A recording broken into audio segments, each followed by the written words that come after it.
Women football world cup जीतने वाली Spain की खिलाड़ी जेनिफर हर्मोसो को मेडल देते वक्त गले लगाने और होंठों पर बोसा देने वाले स्पेनिश फुटबॉल फेडरेशन के सदर लुइस रोबेल्स ने तवील मज़ाहमत के बाद बिलआखिर अपने ओहदे से इस्तीफ़ा दे दिया।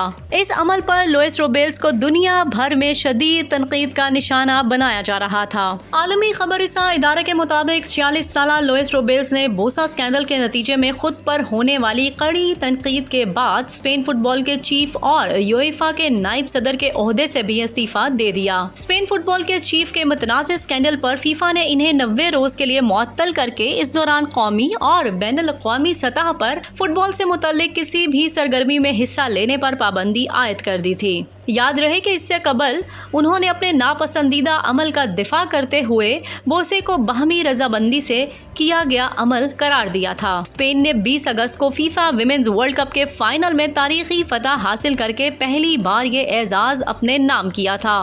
स्टेज पर इनामात की तकसीम के दौरान फीफा के ओहदेदार की हैसियत से लुइस रोबेल्स भी मौजूद थे, जिसके दौरान उन्होंने स्पेन की 33 साला खिलाड़ी जेनी हर्मोसो को होंठों पर बोसा दिया था।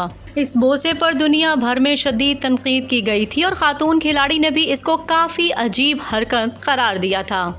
लुइस पर होने वाली तनकीद के बाद इनकी वालिदा ने भूख हड़ताल करते हुए इल्ज़ाम आयद किया था कि इनके बेटे को जानबूझकर निशाना बनाया जा रहा है।